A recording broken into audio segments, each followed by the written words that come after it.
Hi everyone, welcome to my channel. Today we are going to cover one of the most common valuation factors, the P ratio, or the reverse of it, the earnings yield. And in this video, we are going to explain what the ratio definition is with a simple example and share some historical study results on how the ratio really performed during the past 20 years to help us better understand and leverage it for our own investment purpose. So let's get started. The earnings yield is one of the most popular valuation metric that measures the relative valuation of the company compared to others.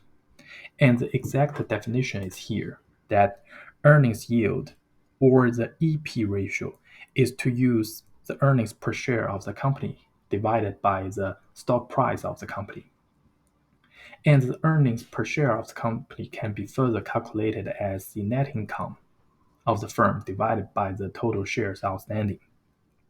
Why the ratio is important is because the net income is a profitability indicator that is closely monitored by most of the traders and investors, as net income is the amount of money left for the company after subtracting all the expenses, including costs of goods sold, operating expenses, taxes, and etc., from the total revenue of the company. Taking a simple example here, let's say that I'm the owner of a pizza restaurant, the Brewdog Pizza, and I'm making 50,000 a month by selling pizzas, which is my revenue. However, there are expenses associated with it. I need to pay monthly rent of 5,000, recipe costs of 10,000, and another 10,000 for hiring staffs. In the end, I also need to pay 15,000 taxes to the government. And in the end, net, I'm getting 10,000 as my net income or my net profit out of the 50,000 revenues. And imagine later, the Brewdog's Pizza gets famous and the Pizza Hut wants to acquire my business. Then the net income figure here, the 10,000, would definitely be the figure that focused the most because it directly measures the profitability of Brewdog's Pizza restaurant. And going back to the stock market, the same logic applies here, and that is why the net income is very important for any business. So, using the earnings per share divided by the stock price basically tells you according to the current profitability of the company, at what price investors or the buyers would like to pay to buy the business. And intuitively, the higher price investors would like to offer, the more likely the business is being overvalued because it caps the stock price upside potential. While on the other hand, the lower investors would like to pay for any of the business, the higher possibility the company is being undervalued, making more room for its stock price to appreciate in the future.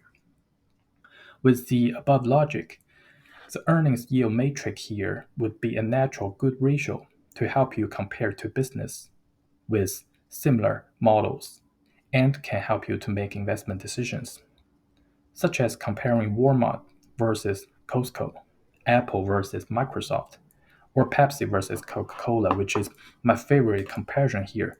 And let's just use this pair as a real example to see how the comparison works.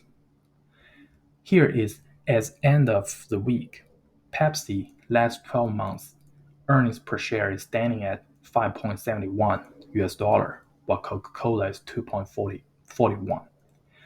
And from the stock price perspective, Pepsi is trading at 179.24 while Coca-Cola is trading 60.39.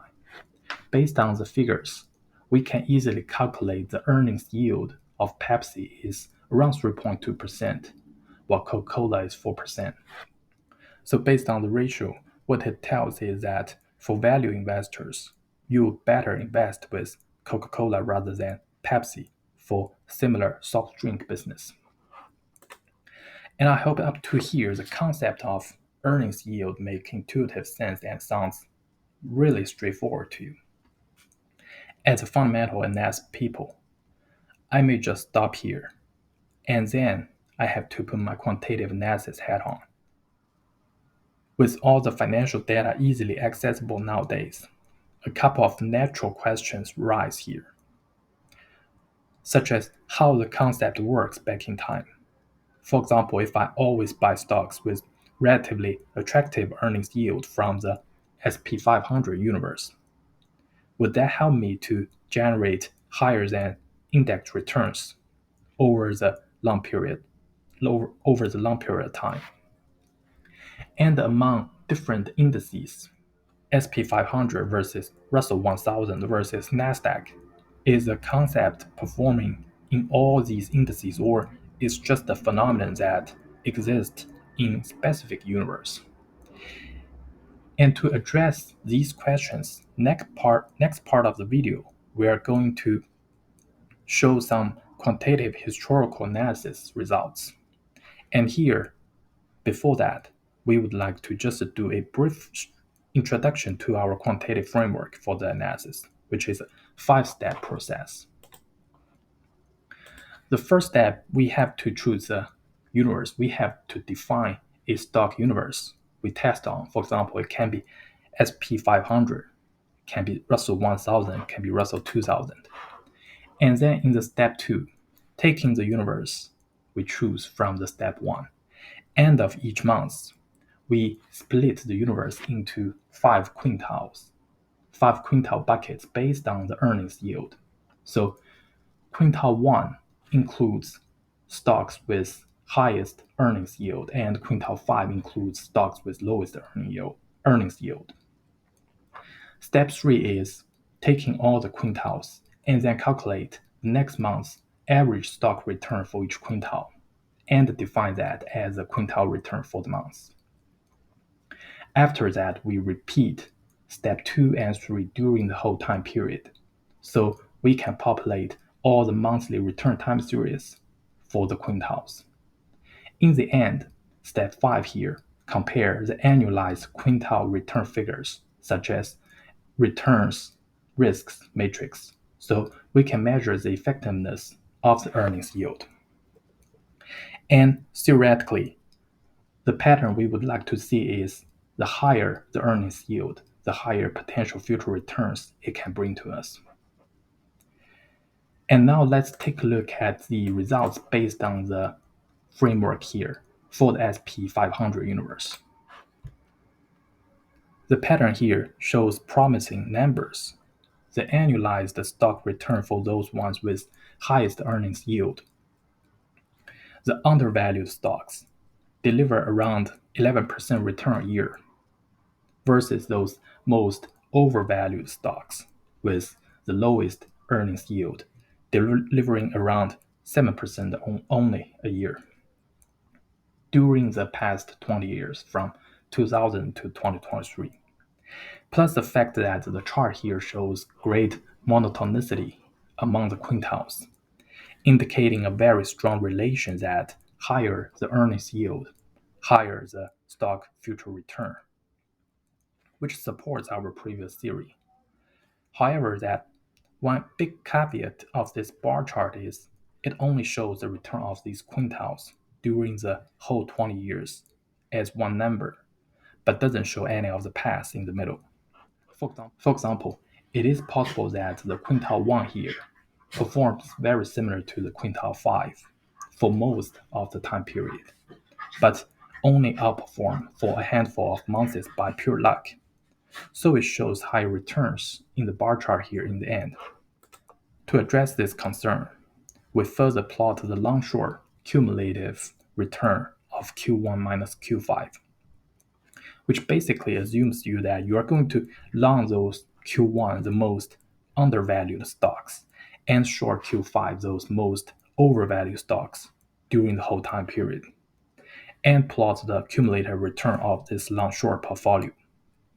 Theoretically, if the ratio works perfect for most of the time, the cumulative return would be a straight line that goes up all the time. Well, what we see here is not really the case. The cumulative return looks okay for the first 9 years from 2000 to 2009, where the earnings yield concept works pretty well, but not afterwards, which matches the current observation from markets that over the last decade, since the quantitative easing program Fed started after the 2008 financial crisis, value stocks with attractive earnings yield, such as traditional industrial or consumer names, they underperform those growth stocks like big techs, FAANG, those ones.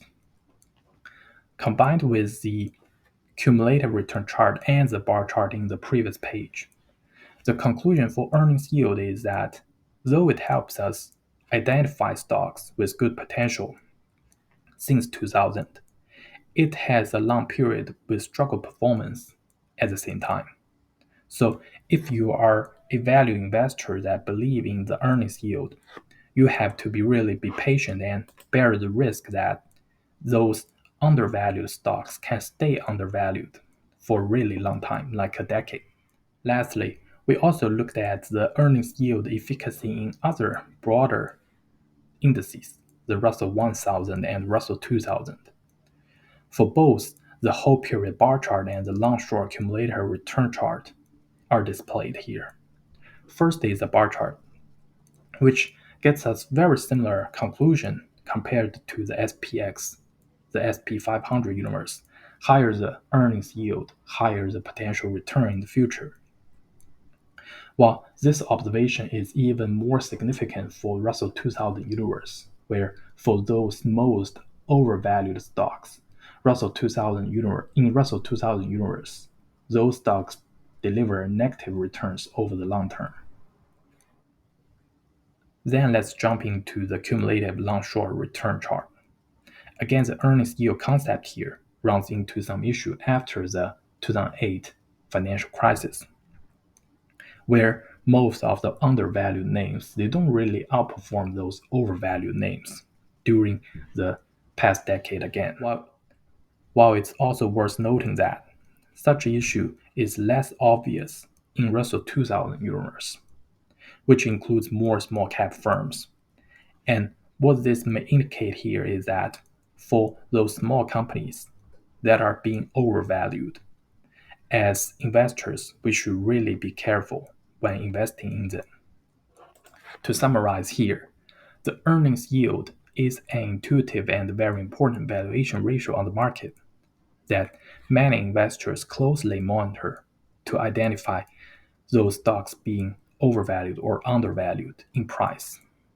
The historical study during the past 20 years supports the idea to buy higher earning yield names, but at the same time, it also suggests that there is a risk associated with that.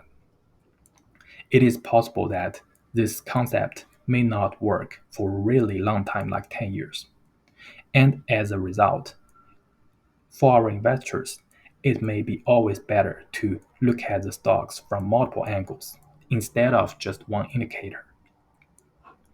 In the end, just a quick reminder that our daily factor scoring system is exactly doing that. We look at different aspects including valuation, quality, growth, momentum, and volatility of the company, and come up with a total score. The score is being updated on daily basis via the Google spreadsheet link below, and please feel free to use it. I hope this video is helpful, and it would be great if you can subscribe. Stay tuned, and I will see you soon.